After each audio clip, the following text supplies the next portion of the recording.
I remember seeing it in March of 1979 when a navigator had taken a picture of Io against a star background to be able to locate exactly where Io was. Something erupting from this moon. And they called me down to take a look at it. I still remember on that Friday afternoon seeing this image of not one, but two volcanoes erupting on this moon.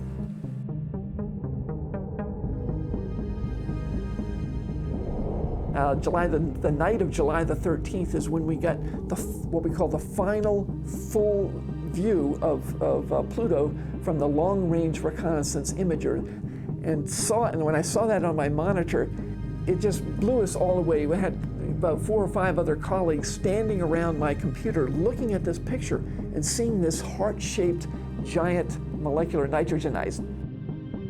And what's unique about Juno's orbit is it gets very, very close to Jupiter. It's basically scraping over the clouds at an altitude of only about 3,000 kilometers. When you look at the poles, you see these giant polar cyclones, and it's very artistic. It almost looks like a Van Gogh painting. 3, 2, 1, 0. We have a liftoff. Liftoff on Apollo 11. And liftoff of the Cassini spacecraft on a billion-mile trek to Saturn. 0 and liftoff of Messenger on NASA's mission to Mercury. 지난 60년간 우주 탐사선들은 태양계의 경이로운 모습들을 지구로 보내왔습니다. We're pushing, back the unexplored regions. So we're now exploring places that have never been seen before, new types of worlds, and it really changes our perception of our place in our solar system and our place in the universe.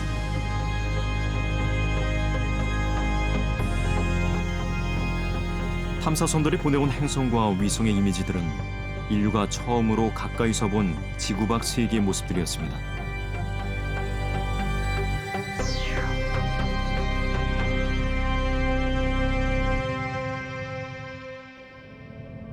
우주의 크기는 그야말로 무한합니다.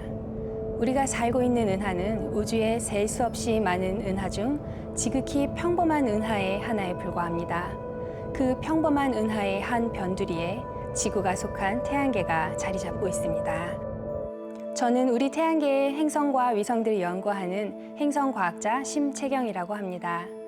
우주 전체에서 보면 우리 태양계는 아주 작은 곳이지만 인간의 기준으로 보면 실제로는 엄청나게 넓고 큰 곳이 태양계입니다. 태양과 지구 사이의 거리인 1억 5천만 킬로미터를 1천문 단위 1AU라고 부르는데 목성은 대략 5AU, 토성은 10AU, 명왕성은 40AU 정도 떨어져 있습니다.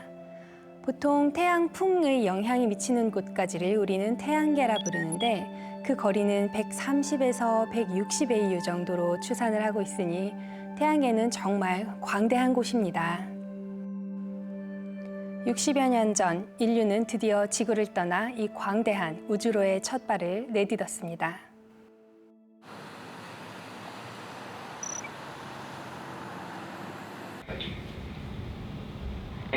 미 항공우주국 나사의 중성 부력 실험실. Yeah, there's a handle, kind of a bar back there. So I'd like to make sure that you guys see all of the interfaces here, and we might kind of swap. 우주인들을 무중력 우주공간 활동에 적응시키는 훈련 시설입니다. 길이 62m, 넓이 31m, 깊이 12m의 커다란 풀장 안에 국제우주정거장의 모형을 실물 그대로 재현해 놓았습니다. 우주인들은 눈을 감고도 우주정거장 외부의 모든 곳을 식별해낼 수 있을 때까지 훈련을 반복합니다. What we do and what the astronauts do is train on this for years before they go into space. That way, when they get there, and if and when something happens, they're going to go out into space and they're going to know exactly what to do. And it's not going to come as a surprise to them. So we like to train like we fight and fight like we train. 국제우주정거장은 현재 인간이 방문하는 유일한 우주 공간입니다. 인류에게 우주가 시작되는 곳이라 정의할 수도 있겠죠.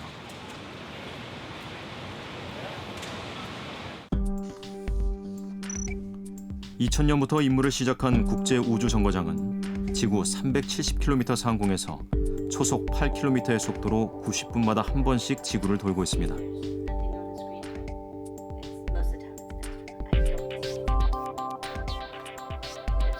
휴스턴을 중심으로 러시아, 독일, 일본에서 24시간 관제하는데 현재 모두 16개 나라에서 참여하고 있습니다. Today we have six people living on the International Space Station. We have 3 Americans, 1 German, and 2 Russians. 2011년 미국이 우주왕복선 임무를 종료하면서 우주정거장과의 왕래는 주로 러시아의 소유주 우주선이 맡고 있습니다. 우주인들은 보통 6개월 정도 우주정거장에 머물며 각종 연구와 실험 임무를 수행합니다. Hi, welcome to the International Space Station and welcome to the first tennis match in space. And whoosh. Okay, it's supposed to make The people themselves are a part of the research. So in order for humans to continue to explore the solar system and the galaxy, we need to learn a little bit more about how the lack of gravity, how the additional radiation, how living in confined spaces affects humans. And so the humans themselves are a significant part of the research. 휴스턴은 50여 년 전인 1969년 세계의 이목이 집중됐던 곳입니다. 강력한 세턴 5호 로켓으로 인간을 달로 보낸 아폴로 프로젝트의 관제센터가 있던 곳이죠.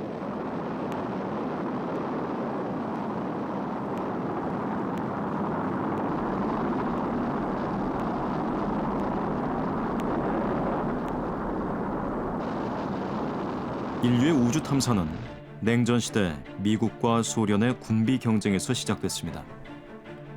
1957년 소련이 인류 최초로 인공위성을 지구 궤도에 쏘아 올리자 미국은 커다란 충격을 받았습니다.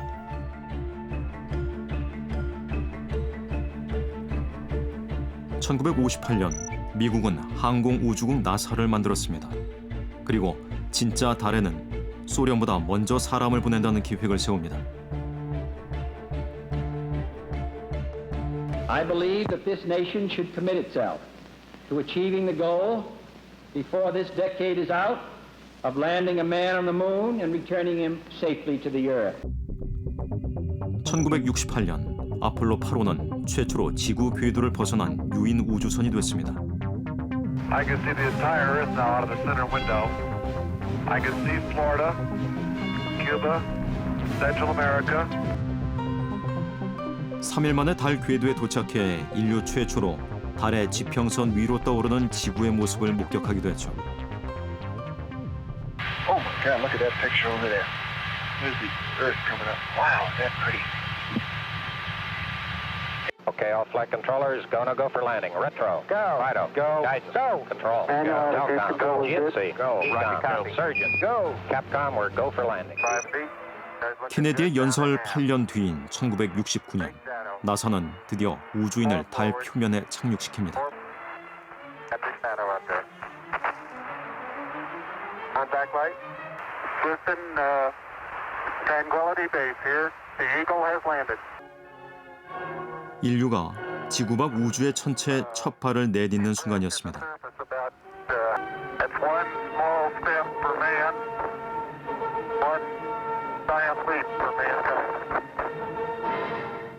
Underneath it says, "Dear men from the planet Earth, first set foot upon the moon, July 1969, AD."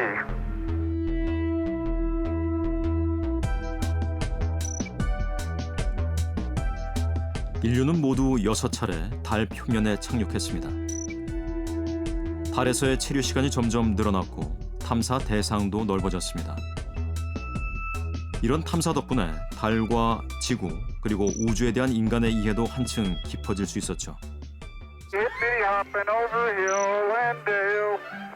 달 유인 탐사는 1972년 아폴로 17호로 막을 내렸지만 인류가 우주로 나아가 새로운 세계를 탐사하는 것이 얼마든지 가능한 일임을 보여주었습니다. Mankind complete its first evolutionary steps into the universe, leaving the planet Earth and going forward into the universe.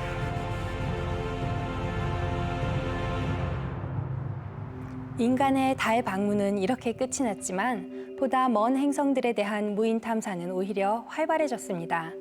이러한 무인 우주 탐사의 새로운 지평을 연 것은 1977년 우주로 쏘아보내진 나사의 보이저 1, 2호였습니다. 목성과 토성, 수많은 위성들 그리고 천왕성과 해왕성까지 수십 년간 광대한 우주 공간을 날아간 보이저는 방문하는 곳마다 신비한 우주의 모습들을 보내왔습니다. 대부분 우리가 처음 보는 모습들이었죠.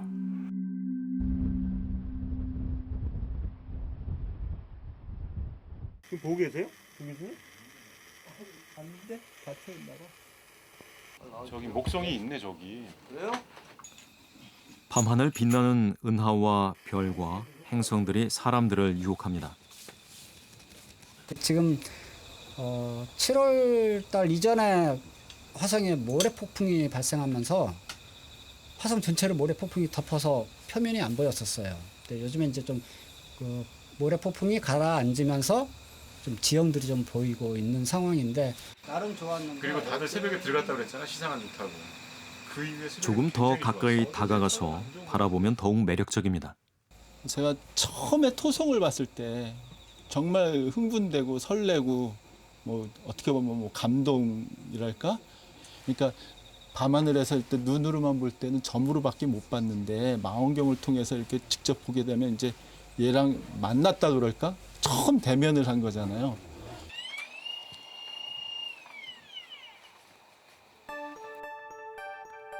우리 태양계의 행성들은 아주 먼 옛날부터 사람들이 흥미를 가졌던 밤하늘의 천체였을 겁니다.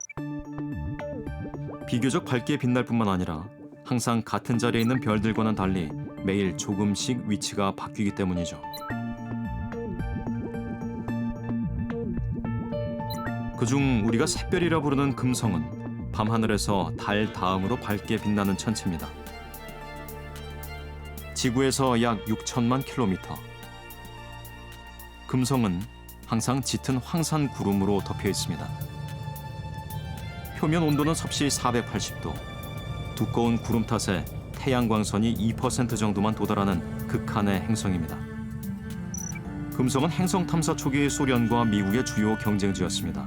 지구와 가깝고 생명체가 존재할 가능성이 있다고 생각했기 때문이죠. 인류는 이제 보다 먼 곳의 행성으로 눈을 돌립니다. 그 시작은 1977년 발사된 2대의 보이저 탐사선이었습니다. Launching in 1977, and then we had 12 years of exploring the planets, Jupiter, Saturn, Uranus, and Neptune.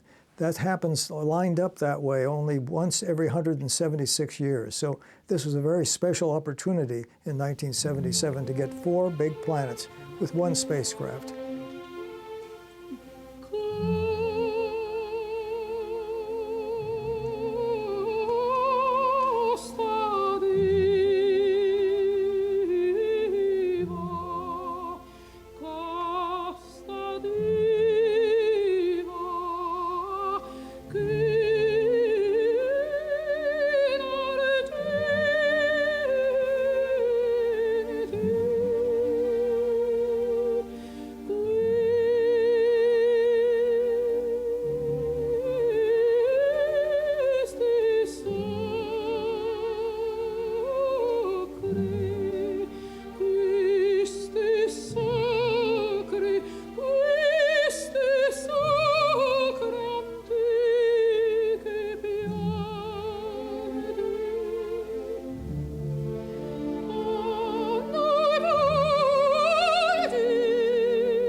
was the first autonomous spacecraft. It flew itself. We would load programs into the computers. There were 3 computers to run the spacecraft.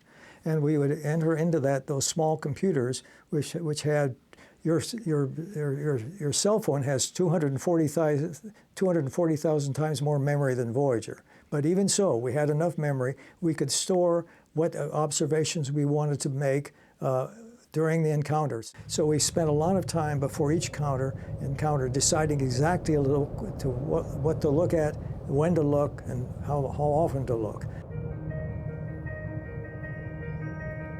보이저가 태양계에서 가장 큰 행성 목성에 도착한 것은 지구를 떠난 지 1년 6개월 만의 일이었습니다. 목성뿐만 아니라 5개의 주요 위성을 탐사해 18,000장에 달하는 사진을 지구로 보내왔죠.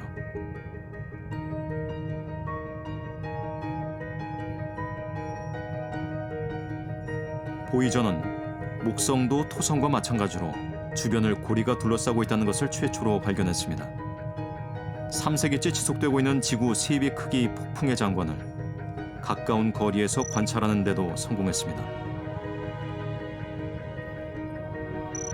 가장 놀라운 관측은 위성 2호에서 있었습니다. 아황산 가스를 우주 공간까지 직접 분출하는 거대한 화산 활동을 목격한 것이죠. 그때까지 지구 밖에서 처음으로 목격한 활화산이었습니다. 그 후 2호에서는 수백 개의 화산이 발견돼 태양계에서 화산 활동이 가장 활발한 천체라는 지위를 얻었습니다. 목성의 중력을 이용해 속도를 높인 보이저 1호는 1980년 11월 토성에 접근했습니다. 토성을 가까운 거리에서 탐사한 첫 번째 우주선이 된 것이죠.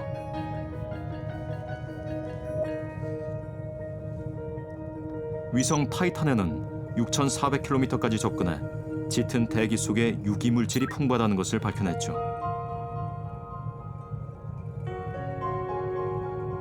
천왕성을 처음으로 방문한 우주선도 보이저였습니다.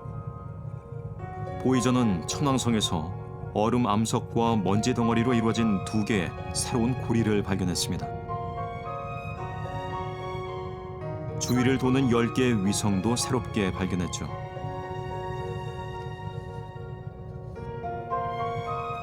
암석과 얼음으로 이루어진 지름 470km의 작은 위성 미란다에도 근접했습니다. 태양계에서 가장 거친 천체라는 미란다의 유일한 클로즈업 사진입니다. 보이저 행성 탐사의 마지막 목적지 해왕성. 발사 12년 만에 도착한 이곳에서도 보이저는 많은 성과를 올렸습니다. 4개의 고리와 6개의 위성, 지구 크기의 커다란 허리케인을 찾아냈죠. 태양계에서 가장 추운 곳으로 알려진 위성 트리톤을 마지막으로 보이저는 태양계 밖으로 향했습니다. 이때 보이저는 원래 계획된 시간에서 1초, 계획된 경로에서는 불과 35km 벗어나 있었습니다. 해왕성을 벗어난 보이저가 61억 km 떨어진 지구의 모습을 사진으로 담았습니다.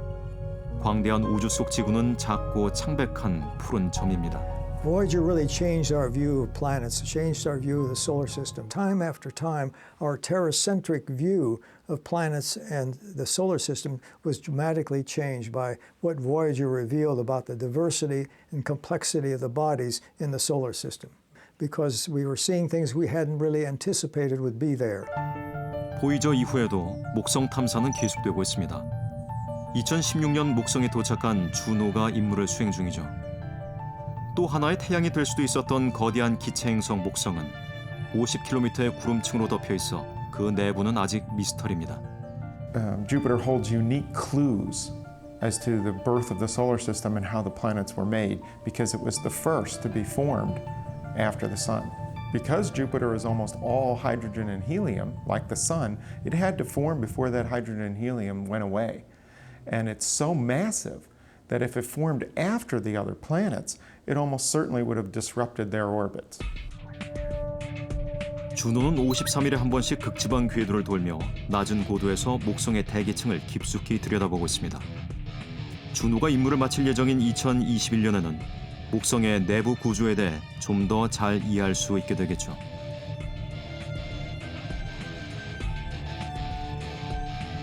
목성의 위성들에 대한 탐사도 계속됩니다. 유럽 우주국은 태양계 위성 중 가장 큰 가니메데의 궤도 탐사선을 보낼 예정입니다. 나사는 목성의 또 다른 위성인 유로파 탐사에 관심을 보이고 있습니다. 선 모양의 표면 균열이 특징인 유로파는 전체가 얼음으로 덮여 있습니다. 그 얼음층 밑에는 과연 무엇이 있을까요?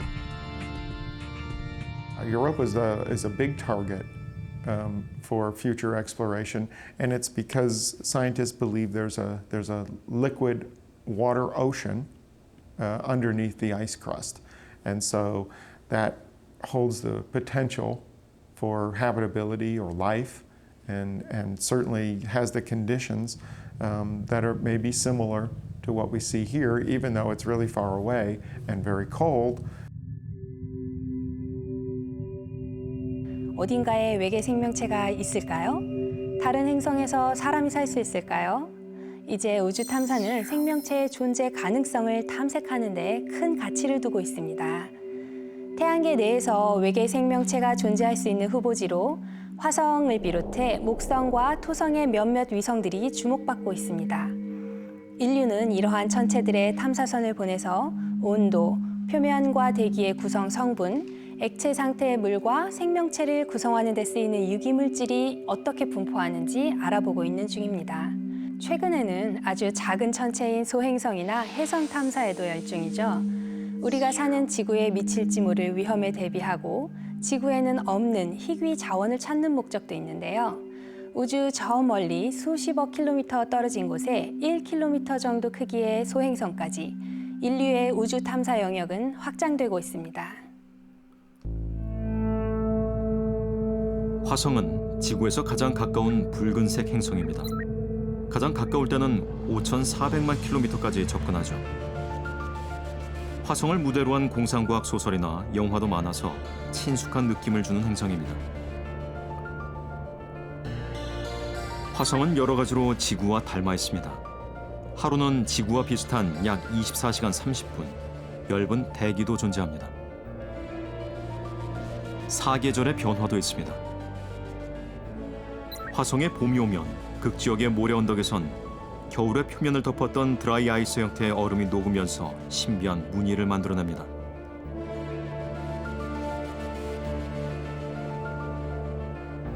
오래전에는 지구 못지않게 활발한 지각 활동이 있었습니다. 화성은 인류가 가장 많은 탐사 장비를 보낸 행성입니다. 많은 표면 탐사 로봇과 궤도 탐사선이 화성의 지형도를 완벽하게 작성했습니다. We've always been interested in the exploration of Mars, first because it's one of our closest neighbors, but also because we see these features on the surface that show there used to be liquid water on Mars. 2014년부터 화성 궤도를 돌고 있는 나사의 메이븐 탐사선은 40억 년 전 화성에는 대기와 물이 풍부하게 존재했다는 증거를 찾아냈습니다. 화성의 대기를 앗아간 것은 태양풍이었습니다. And with MAVEN, we're finding that a majority of the atmosphere of Mars has been lost to space over time. So that's the biggest thing that we found so far with MAVEN. So throughout the history of Mars, it used to be a warm and wet climate, and it's now cold and dry. And because of that, the water can either go down into the surface of Mars or it can be lost out to space. 최근 유럽 우주국과 이탈리아의 과학자들은 화성의 남극 고원 지하 1.6km 깊이에서 많은 양의 물을 담고 있는 호수를 발견했다고 발표했습니다. 과거에는 화성 지표면에도 많은 양의 물이 흘렀을 가능성이 더욱 커진 셈입니다.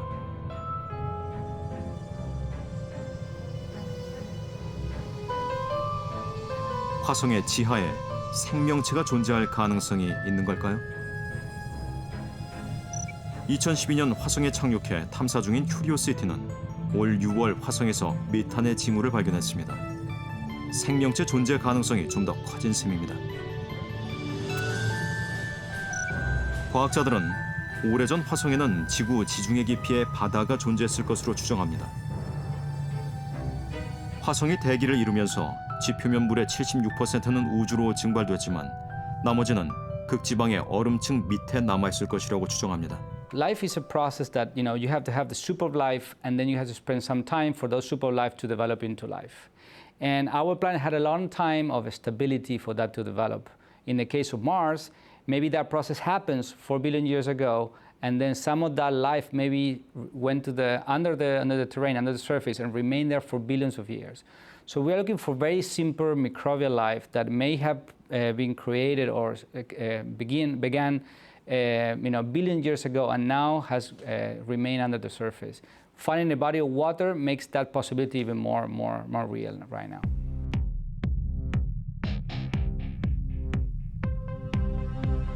신비하고 아름다운 고리를 지닌 토성은 태양계에서 두 번째로 큰 행성입니다. 2004년 토성에 도착한 카시니 탐사선은 13년간 토성과 그 위성들을 탐사했습니다.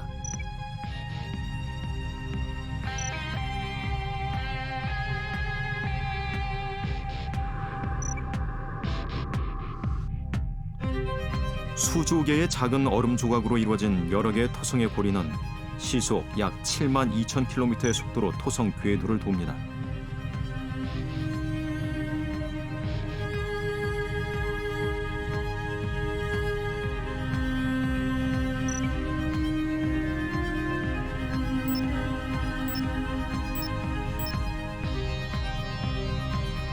토성은 최소 62개의 얼음 위성을 거느리고 있습니다.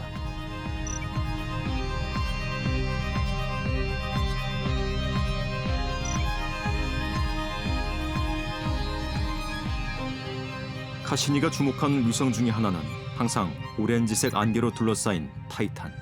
So when you think about possibilities, Mars we know a lot about, but the diversity in chemistry and water that those has the moons like Europa and Enceladus or even Titan is much more rich in chemistry and maybe in water. So if those places are so more interesting, maybe they are easier for life to develop. Their exploration is going to be more complicated, but they are perhaps more interesting from the astrological point of view. 가장 큰 성취는 타이탄 표면에서 거대한 메탄 호수와 강을 발견한 것입니다. 지구를 제외하고 많은 양의 액체가 표면에서 발견된 것은 처음이죠. 타이탄에는 메탄 구름이 비를 내린다는 것도 새롭게 밝혀졌습니다. 이렇게 내린 비가 호수를 이루고 다시 하늘로 올라가 구름을 형성하는 순환 구조가 있음을 발견한 것입니다.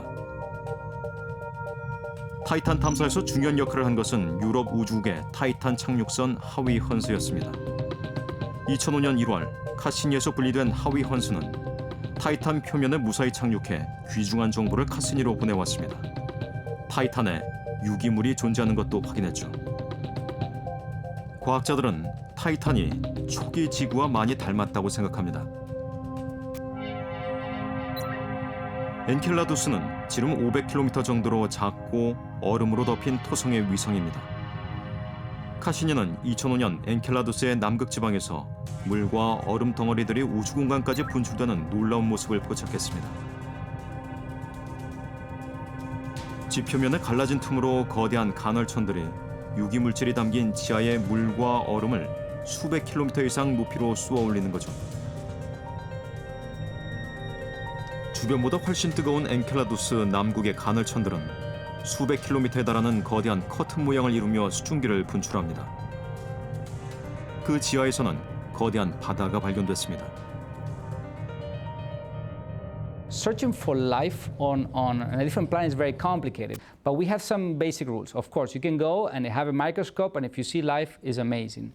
But there are also ways you can search for life, is looking for the produce of life. Life produces a lot of chemical ingredients or markers, we call them biomarkers, that we can search. In our own planet, 90% or the majority of the methane we see in our own planet is produced by life. So we look for those chemical tracers.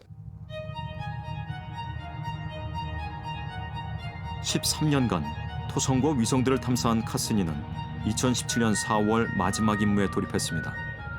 토성의 고리 사이를 22번 비행하는 정밀 탐사를 시작한 것이죠.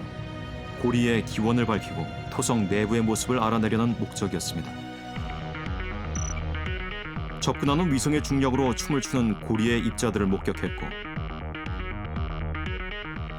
토성 고리 사이에 숨어있는 비행 접시 모양의 작은 위성도 발견했습니다. 마지막으로 토성에서 본 지구의 사진을 전송했습니다. 2017년 9월 15일 연료를 모두 소진한 카시니는 토성의 대기권으로 진입해 소멸했습니다.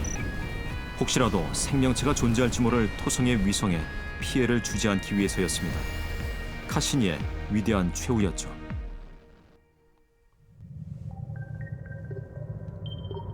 소행성은 태양계가 생길 때의 성질을 그대로 간직하고 있어 태양계의 화석이라 불리는 작은 천체들입니다. 대부분이 화성과 목성 사이의 소행성 벨트에 위치하지만 다른 천체들과의 인력 작용으로 태양계 안쪽으로 들어오는 경우들이 생깁니다. 직경 540m의 소행성 이토카와 2003년 일본 항공우주연구개발기구는 지구로부터 약 3억 킬로미터 떨어진 이토카와를 향해 탐사선 하야부사를 발사했습니다. 목표는 이토카와의 표토 샘플을 지구로 가지고 오는 것이었습니다.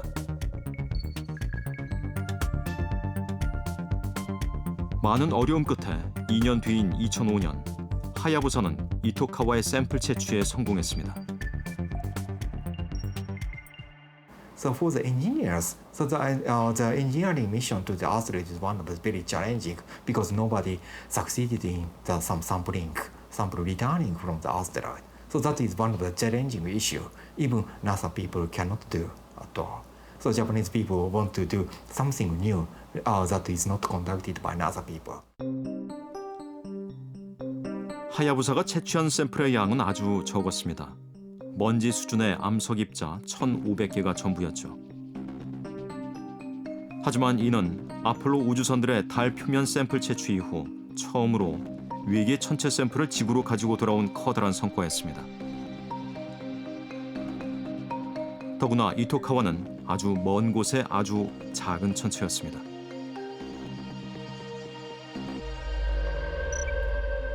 돌아오는 과정도 순탄치 않아 예정보다 3년 늦은 2010년 하야부사는 지구에 간신히 샘플만을 넘겨준 채 대기권에서 소멸했습니다. 2014년 일본은 하야부사 2호를 우주로 보냈습니다. 목표는 2억 8천만 킬로미터 떨어진 곳에 지름 880m 소행성 류구. 이번에도 소행성에 착륙해 표면의 샘플을 가지고 돌아오는 것입니다. 지난 6월 류구에 도착한 하야부사 2호는 18개월간 표면을 탐사하고 암석 샘플을 채취한 뒤 2020년 지구로 귀환할 예정입니다. 소행성 탐사는 태양계 형성의 비밀을 밝힌다는 목적이 크지만 장기적으로는 지구에서 얻을 수 없는 희귀 자원을 개발한다는 목적도 있습니다. Heavy elements usually go down to the center of our planet. And it is very difficult to obtain such heavy element on our planet. But in case of asteroid, so that is very primordial material. Even rare material or heavy element can still exist on the surface of the asteroid. So one of the idea to get some rare metal or a very precious element is to send a spacecraft to the asteroid. 나사도 소행성에 탐사선을 보냈습니다.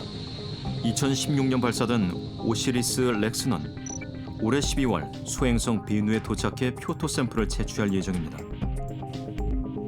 베누에 탐사선을 보낸 데에는 무게 7,900만 톤에 달하는 이 소행성이 22세기 중반쯤 지구에 가깝게 접근할 가능성이 있어 대비가 필요하다는 판단도 작용했습니다. Bennu is what is called a near-Earth object. So it started out much further away, and through gravitational interactions with the planets or actually possibly even with another asteroid, it was actually diverted into the inner solar system. And so it came to us, basically, and it's one of the reasons why we're going to it. It was found in 1999 because we are doing surveys to find all near-Earth objects that might actually be a hazard to Earth. And if a 500-meter asteroid hit the Earth, obviously it would be a disaster. 나사는 하야부사 2호와 오시리스 렉스가 탐사하는 서로 다른 유형의 소행성 샘플을 비교 분석하면 태양계 형성의 비밀을 푸는데 커다란 도움이 되리라 생각합니다. Once the mission is over, however, the samples are in the curation facility at Johnson Space Center. So one of the real advantages of a sample return mission, as opposed to just doing the analysis at an asteroid, is the fact that there are students who aren't born yet. There is scientific equipment, possibly even new techniques that haven't been invented yet. And yet those can be used to analyze the samples that we bring back, maybe in 50 years, maybe in 100 years. It will be a sample that just keeps on giving.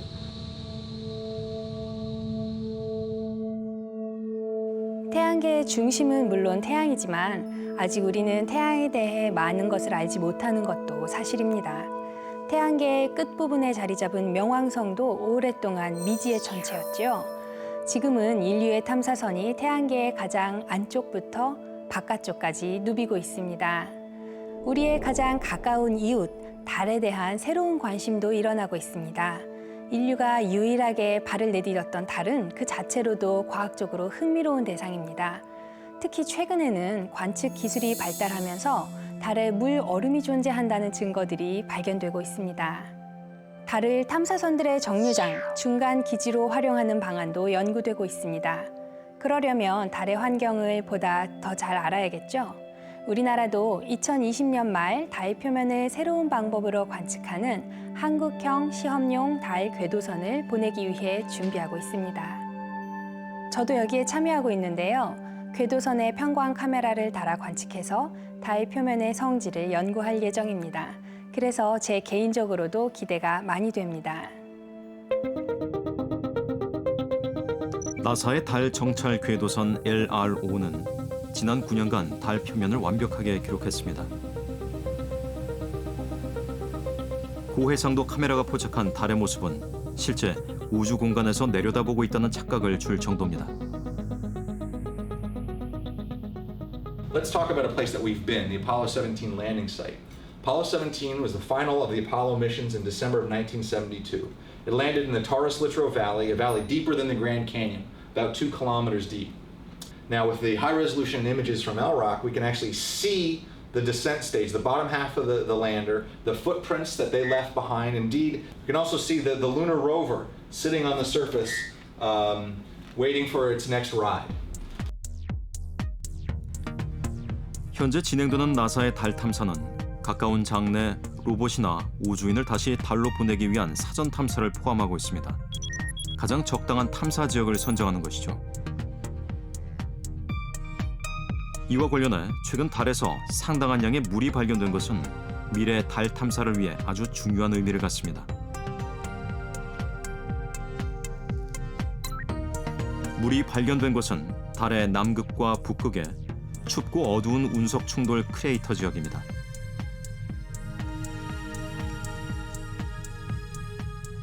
There's no question in my mind that eventually humans will return to the moon, but knowing that there's water or ice at the moon, and particularly at the poles of the moon, represents a great target for future exploration, because if there's water at the moon, if there's ice at the moon, that means we may not have to bring it with us when we go back to the lunar surface. And we may be able to use that water, whether it's for cooling equipment, for drinking, or for converting it into rocket fuel so we can use the moon as a staging platform to go deeper into the solar system.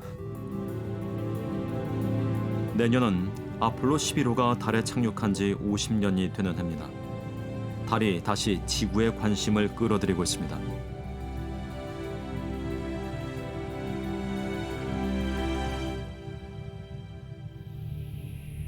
표면에 운석 충돌 흔적이 그대로 남아있는 수성은 언뜻 보기에 달과 많이 비슷합니다.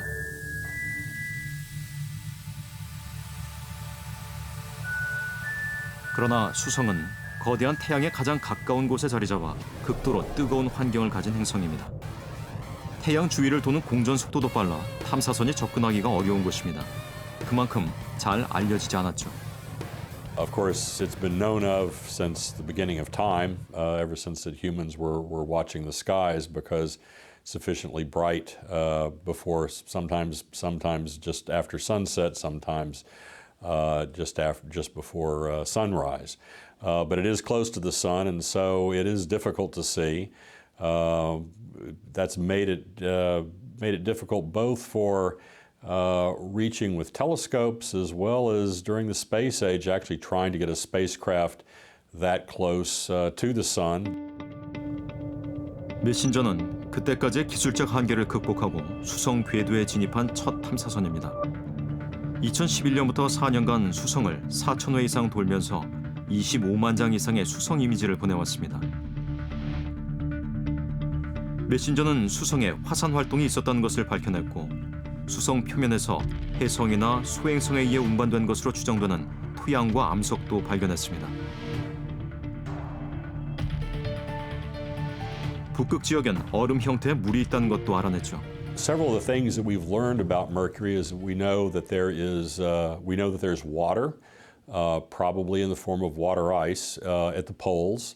And the only way that we know of that could have arrived on Mercury is to actually have arrived from comets, bombarding the inner part of the solar system. Because it turns out that even though Mercury is so close to the sun, there are parts of the planet near the poles that have never seen sunlight in billions of years. And so it's extremely cold there, colder than any place on the Earth. They hit around the poles and hit inside of these so-called cold traps. The material will stay there. 인류는 이제 태양 탐사에 도전합니다. 46억 년 전 생성된 태양은 우리 은하계 2천억 개의 별 중에 하나입니다. 지름은 약 140만 킬로미터로 지구의 109배나 되고 전체 태양계 질량의 99% 이상을 차지하고 있습니다. 태양의 중심부에서 활발하게 진행되는 열 핵융합 반응으로 엄청난 에너지를 만들어 태양계 끝까지 전달합니다.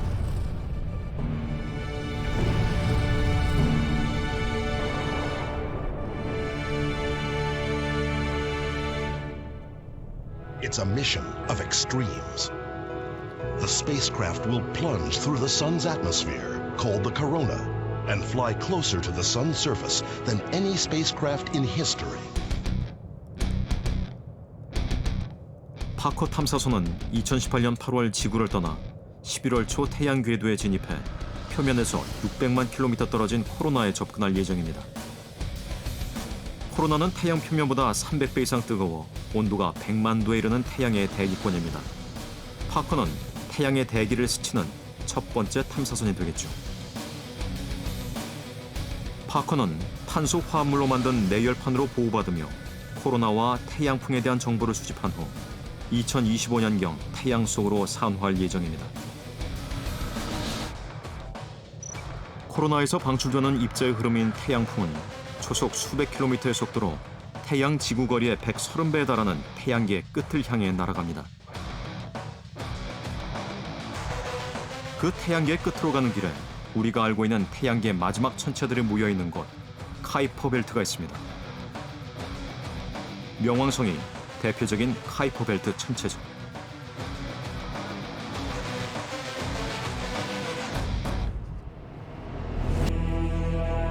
(2006년) 지구를 떠난 뉴 호라이즌스 탐사선은 명왕성을 탐사한 첫 번째 우주선입니다. Pluto is the gatekeeper for a whole new region of the solar system, what we call the third zone of the solar system, the Kuiper Belt.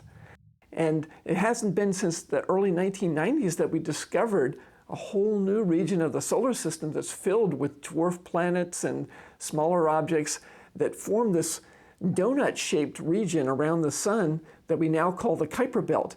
Pluto is the largest known member of the Kuiper Belt, and it's like the gatekeeper.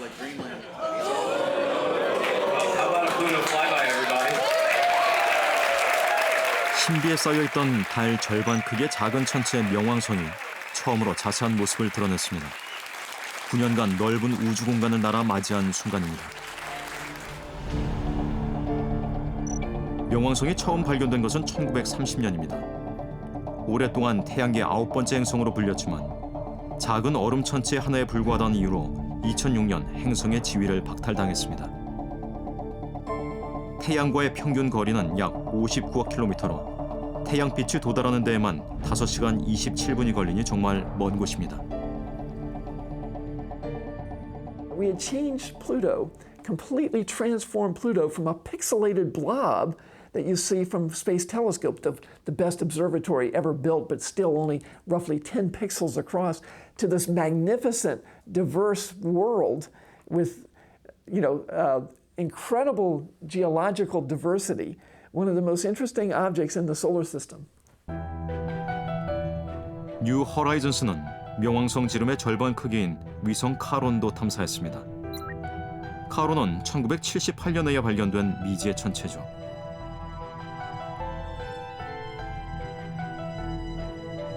뉴 허라이즌스는 현재 카이퍼 벨트 내부 깊숙한 곳을 향해 날아가고 있습니다.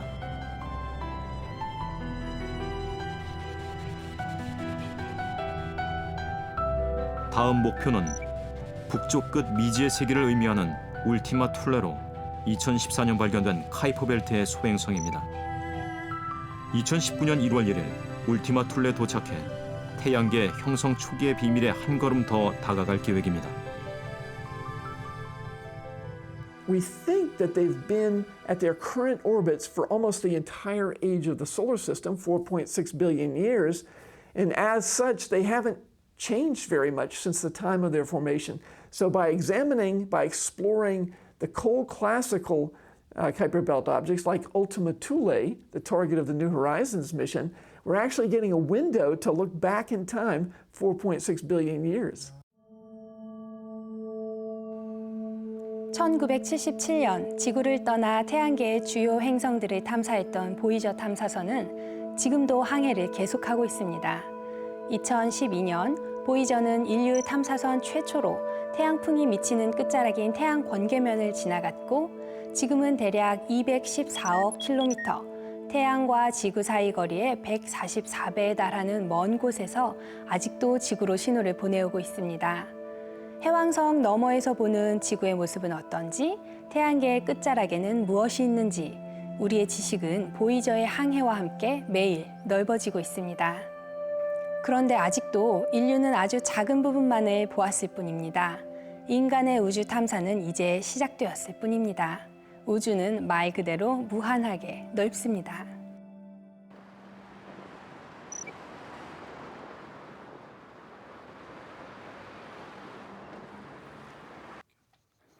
허블 우주망원경은 인간이 만든 가장 성공한 과학 장비의 하나일 것입니다.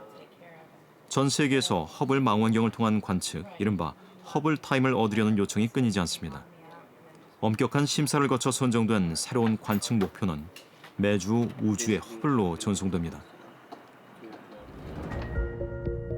허블 망원경은 1990년 우주 공간에 올려진 이후 가장 깊은 우주를 관측했습니다. 놀라운 발견들을 잇따라 내놓으며 우주 물리학 교과서를 새로 쓰고 있다는 찬사를 받습니다. 허블은 우주의 팽창 속도를 정확히 계산해 우주의 나이에 관한 수십 년 논쟁의 종지부를 찍었습니다. 허블이 계산한 우주의 나이는 137억 년입니다. 이론으로만 존재하던 블랙홀의 존재를 확인했고 별의 탄생과 죽음을 포착했습니다.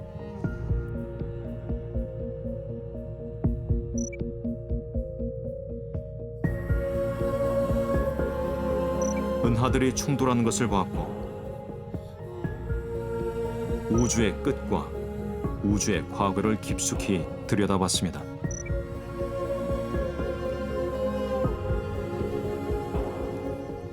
허블 딥필드는 가장 놀라운 이미지 중의 하나입니다. 허블팀은 보름달 20분의 1 정도 크기에 근처에 밝은 별이 없는 하늘을 선택해 오랜 시간 노출을 준 사진을 찍기로 했습니다. So if you looked way far back in time, way out in distance, you wouldn't have any interference. So we did that. The original Hubble Deep Field used about 11 days of exposure time and found something like 10,000 galaxies in it. Each galaxy with 100 billion, 200 billion stars, just an immense number. We have since, over the years, added more exposures to that image. If you multiply that out over the whole sky, that means there are more stars in the universe than all the grains of sand on all the beaches of the world. Just an incredible richness to the universe. 1977년 지구를 떠난 보이저 탐사선은 41년째 먼 우주로의 항해를 계속하고 있습니다.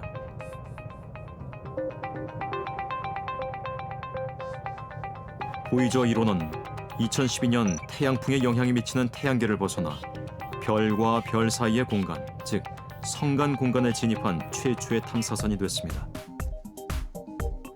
먼 우주에서 보이저가 보내는 신호는 초속 30만 킬로미터, 빛의 속도로도 19시간이 걸려 지구에 도착하고 있습니다.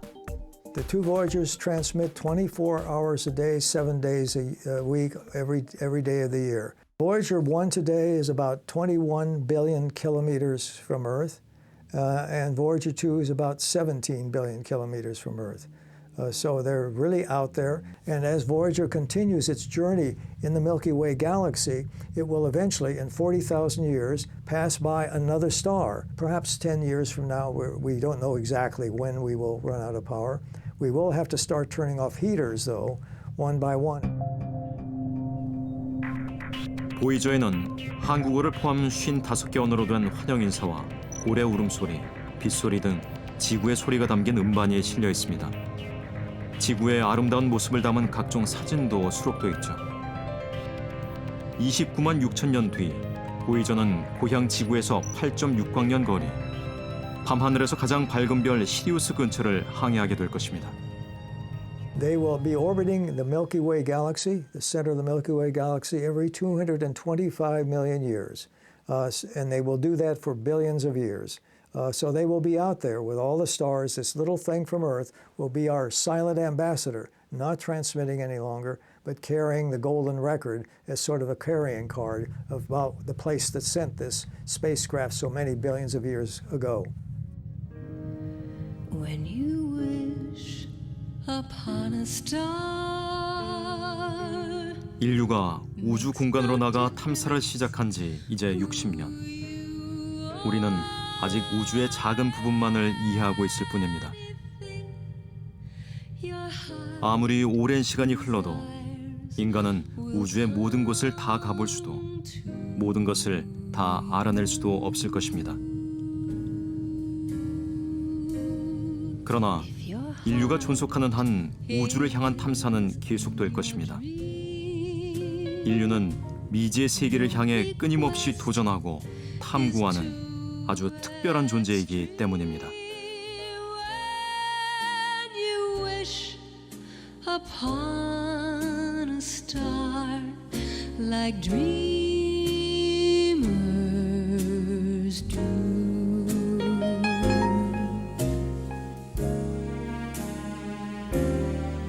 Fate is kind.